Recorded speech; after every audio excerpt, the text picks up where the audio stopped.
Hello, everyone. Welcome.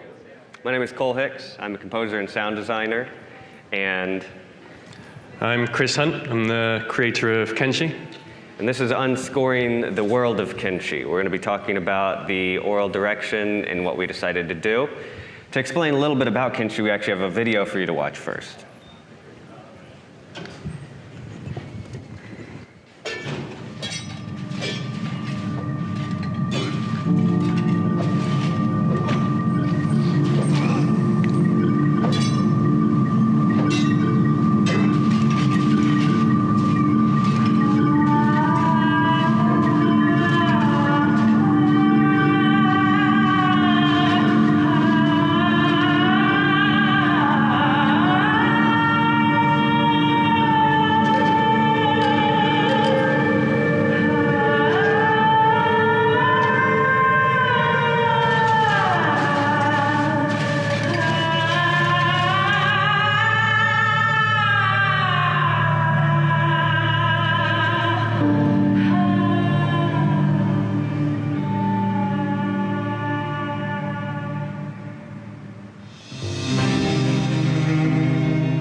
So that is a short video that explains Kenshi a little bit.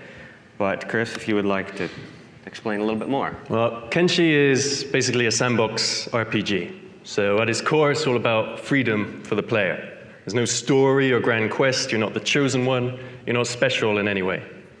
So the whole game takes a nihilistic approach. There's no rats for you to practice on. Player characters don't get any advantage over your NPCs. So I wanted to drill this into the player that you are not a hero, but kind of subliminally. So the music, we decided, is about the world, not the player. So it only cares about the trees and the mountains. You're not a hero and the game won't treat you like one. So reflecting this in the music is the best way decided to hammer this home. Exactly. So in this picture here, you'll see me and a fantastic cellist named Janess. We recorded down in LA.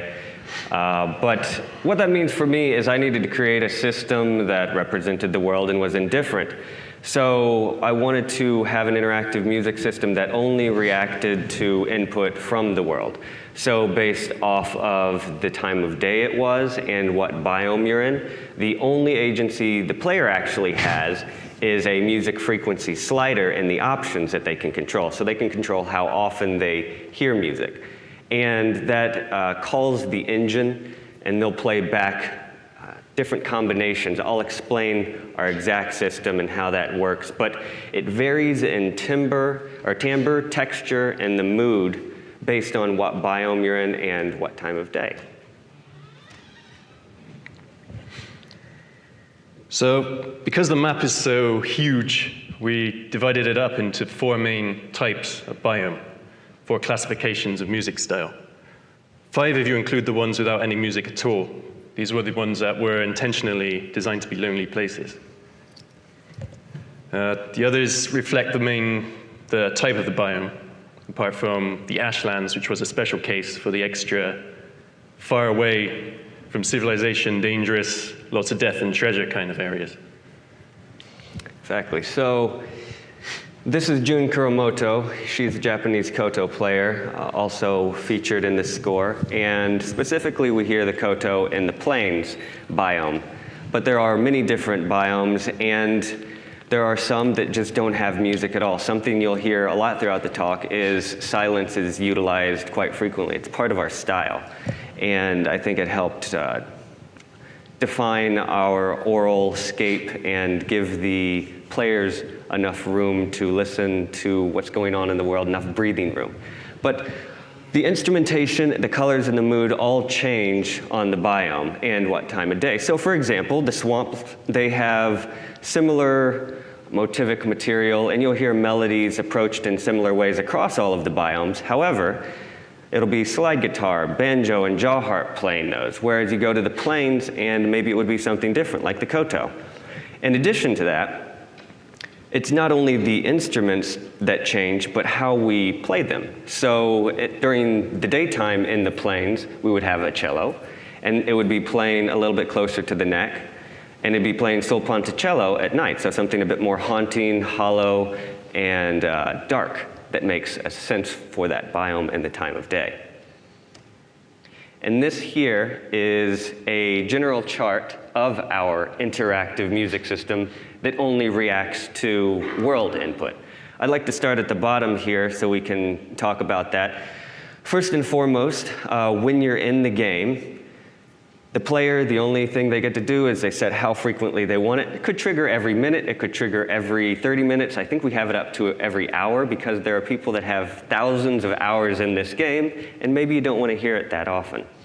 But we have the engine that calls to wise every minute or 2 or 5 or whatever the player defines, and I broke it down into multiple layers that all have random components in there. So the drone layer, for example, has our tonal center, our mood information, and is comprised of elements that exist in the other 2 layers as well. For example, the cello for the plains, what I ended up doing is took a sample of that, stretched it out, ended up adding some effects, brought it into Isotope's Iris, mapped it across the keyboard, and turned that into a pad that I could then play, and that ends up being part of the drone or ambient layer. Then on top of that, we have the potential for another layer to exist, and this contains primarily harmonic information, so chord progressions, things like that, any kind of rhythms that are interesting or unique. And while the drone layer may be anywhere between 30 seconds to a couple minutes long, the frame layer tends to be a bit shorter, anywhere between 15 seconds to a minute. And then on top of that, we have the possibility of having what I call the canopy layer. And that is our melodic information, the stuff that has the heart and the soul and the emotion of what potentially is going on in the world. It's not representing exactly what's going on with the players. And one of my favorite stories is I was reading on the forums, and we have a pretty strong community for the game. And they created their base, and it was raided by a group of bandits. And they were able to dispatch them relatively easily, but one of them was limping away. In traditional combat music, if you were approaching it from a standard RPG, it might be a little bit more heroic, adventurous. It's like, congratulations, you're a badass, good job. But our music is a bit more ambient, and it felt lonely and dark and sad. And what ended up happening is something that Bob Ross would call a happy accident. The player then associated this killing of the last bandit and thought to themselves, oh man, this guy was just trying to survive too. And I don't feel so good about this exactly. So then maybe you end up being a bit more of a pacifist throughout the game. Whether or not that's actually possible, I don't know. It's a pretty dark and gritty world. But regardless, that was one of my favorite stories, and this kind of system allowed for those happy accidents to happen. If I approached it in a traditional sense, we wouldn't have had something like that, and it couldn't exist. And we have an example here that I'd like to play for you guys of our music.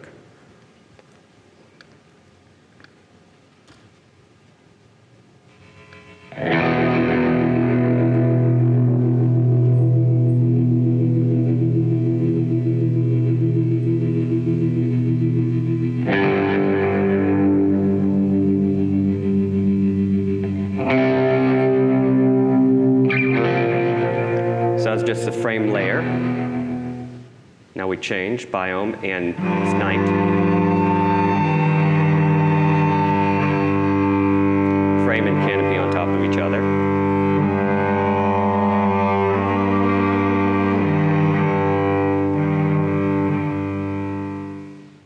night again, but for swamplands.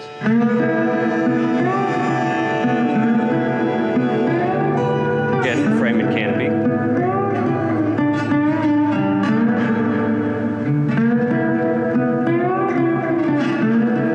Daytime for the tar sands. Interestingly enough, there's a possibility that it triggers silence across all 3 layers, which is nice. And I have to re-trigger it again, so we get.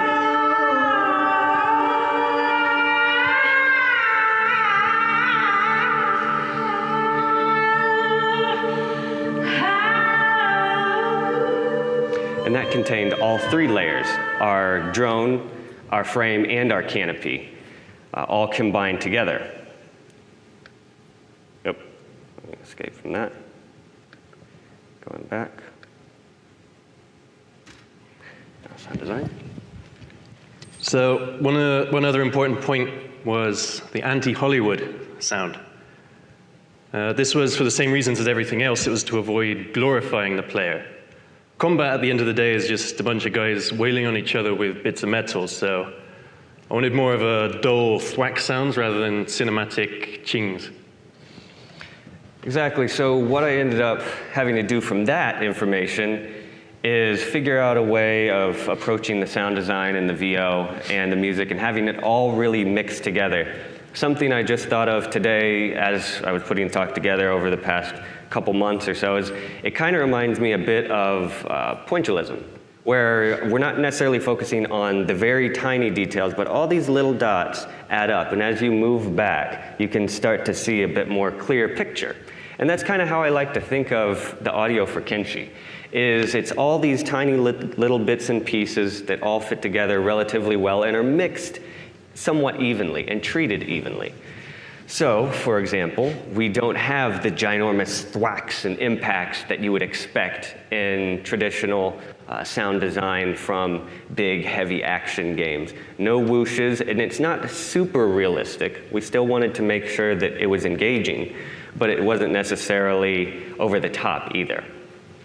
And another thing that I mentioned prior is silence is good. We used silence a lot. It's okay if you don't hear a lot of sounds throughout a decent portion of the game, because a lot of these players, it's not just a quick pick up and play for 20 minutes. It's usually, I'm gonna sit down and play a session for 3 or 4 hours, and many players have hundreds of hours, a couple even thousands of hours into the game already. So silence helps them kind of deal with all of the game that they've been playing. And one of my favorite compliments that I think I've ever received specifically from this game in the forums is there's lots of players that said this is the first game, or one of the first games, where they didn't automatically turn the sound off and listen to their own music. And I think that's in part because we didn't inundate them with sound and music. It was more ambient in our approach and just giving them information that they needed. So one other little challenge we had was the Orbital Camera, as it can zoom and rotate pretty far. So instead of having the listener on the player like in a first-person game, we had to keep an appropriate ambience to keep in line with the camera movements. So mostly we based this on the camera altitude from the terrain. Mm-hmm. And what that means for me is I needed to create an ambient environment system in Wise that took into consideration our mobile camera. And when you're completely zoomed in, for example, let's pick the jungle biome. If we're in there and you're listening to it, you should be able to hear a general loop that contains information on some twigs maybe breaking over there, maybe some insects, birds, a general loop that exists in that world, relatively dry. And that's part of our system. I use blend containers then to, as you pull back and zoom out, that loop I brought into Pro Tools, added a lot of reverb, made it a bit more wet that was appropriate for the biome it existed in. And then added a low pass filter, slightly pitched it down, and made the stereo field, as this chart shows, a bit more narrow. So what ends up happening there is as you pull out, the stereo field for the primary ambient loop gets a bit more narrow. The wind sounds and other weather sounds come up, but they still stay far panned left and right. So it feels a bit more serene and you're getting wind sounds there. When you zoom back down into the world, it fills out entirely so you can hear or feel as if you have just dove right into the biome and the wind comes down a bit. Beyond that, though, we have an interesting randomized creature vocalization system. Rather than like picking a tree that randomly exists in the world and saying, all right, we're going to attach an emitter to that that says there's going to be a type of bird that would sing there all the time. And maybe it would change off of day or night. Instead, what I decided to do was go with user-defined positioning for the sounds. So if you have a 3D sound, whether it be a sound, a container of any kind, you can define how it's being played back. And I decided that we had a random container that's biome and time of day specific. So you have a whole bunch of different creatures that could only exist in the jungle at night. And it will constantly play that as a loop with the volume randomized, the pitch randomized, and low pass slightly randomized.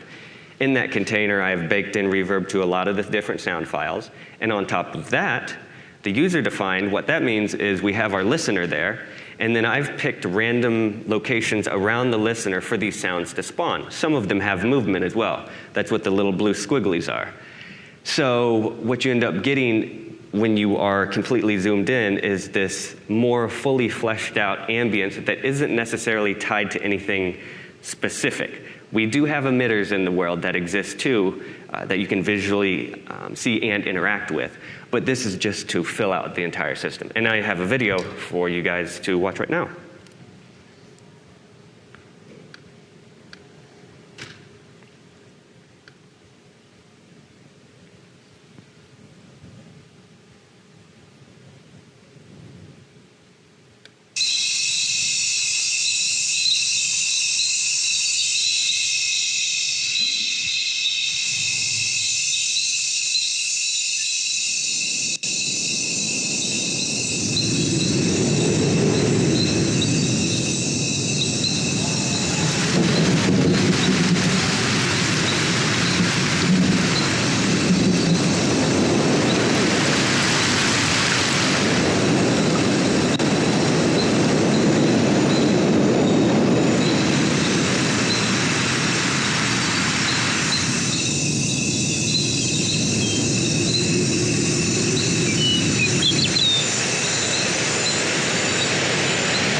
Great, and as you could hear from that video, there's also a lot of different RTPCs there. Like one of them is building integrity. So you could see as we went and entered a building, it started to sound a little bit different. And the building integrity is we pick a value from 0 to 100, 0 being it's about to fall apart, to 100, it's doing pretty well. And then that has even more randomized sounds that exist in that world. So we have wood creaking. If you're in a metal building, it sounds different, stones different. Maybe there's some rats scurrying around, there's flies too. That's all part of it. So audio dialogue was something we avoided altogether. Due to the sheer size of the game and the amount of text dialogue we had, there was no way to keep up with it. And I really wanted to avoid arrow to the knee syndrome. Constant speech repetition in characters is one of the first things to break believability for me. And we had a small budget and a big game, so I thought it was better to leave it out than to do it badly. Mm-hmm. And something important for me and Chris was to then have each vocal timbre be easily identifiable. So the hive people sound different than the skeleton or the robot race you see over there, sound different than the human, sound different than the Shek. And the role of VO and Kenshi is more akin to sound effects, where it's enhancing and justifying certain player actions. So during combat, you may have reaction hits or anticipations. certain actions justify vocalizations as well. And there are some idle sounds too. So if you're in the bar or the tavern, there will be some sounds playing there. But we don't have a lot of dialogue or monologue for the reason that Chris mentioned, plus localization issues too. And I have a video to kind of demonstrate the skeleton race, the robot over there, what that sounds like, and then I'll go through my process for that.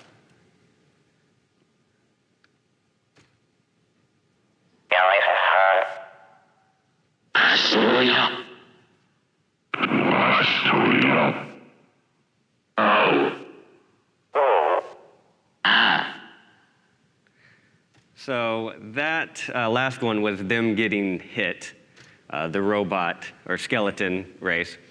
And that was interesting because I had to think of it a little bit backwards, where the second step you can see is to reverse the phrase that I recorded. So if I wanted ow to happen, and usually we'd say ow and it descends, then I would have to think wha and it ascending in pitch.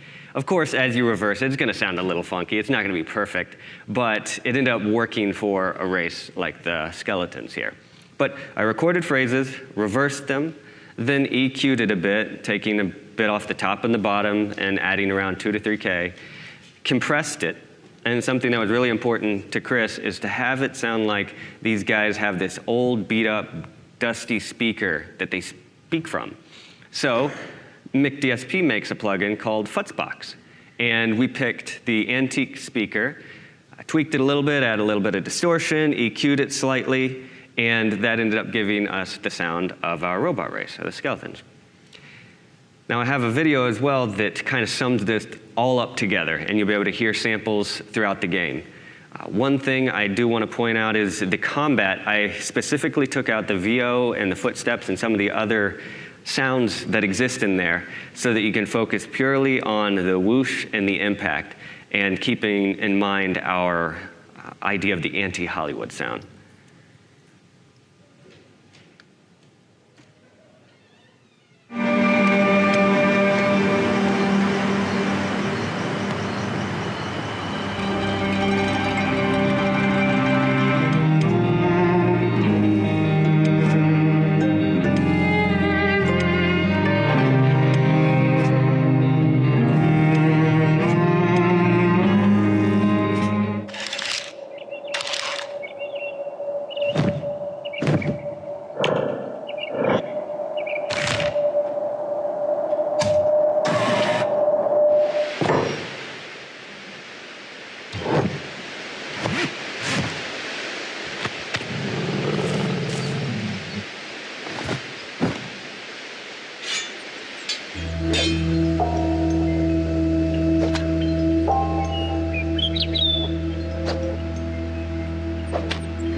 So that's a little sample video. One thing I did want to point out about that is the last 3 samples were completely taken at different times, but they were all in the same biome. So that's why it sounded like the music fit relatively well in between each example, as they had the same tonal center, the same tempo, and a lot of the same instrumentation, considering it was daytime there. So that is our talk. Some final thoughts just to sum it all up. For me personally, it was important to create a oral scape that represents the indifference of the world of Kenshi. So that means making a music system that's self-generated from all the different variables and layers that I've given it. It's a bit more ambient, and it only reacts to world input. Then sound, it's important that that plays a role where it just fits into the picture and it's not super Hollywood or bombastic in style. And lastly, silence was very important to our style. Yeah, I'm happy with the result, and I think when you put it all together, the anti-Hollywood sound, the silence, gives you a nice, depressing, lonely feeling, and I like it. which it works well for Kenshi. But that's our talk. Thank you very much for attending. Fill out your surveys and ask us anything. Please come up, say hi as well. Thank you.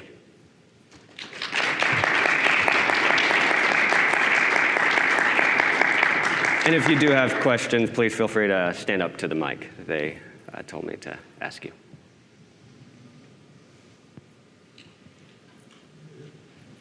Hey, John. Hello, sir. Question. Yes. In crafting the score, how many real instruments versus samples versus, could you give us a breakdown of your orchestration, basically? Sure, absolutely. So I prefer to use as many live musicians as I possibly can, even if I am going to put it in a music system that randomly decides when it plays back. So I would say a decent amount of our score, and Chris was on board for this the whole time, which is wonderful.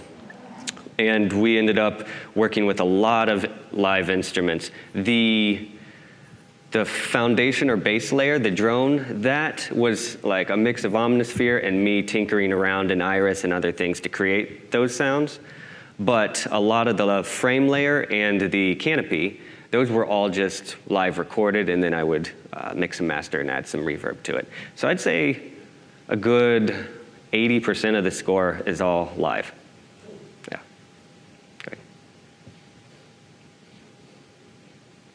All right, well, thank you guys very much for attending, and please come up, say hi, and if you have any questions later, let us know. Thank you.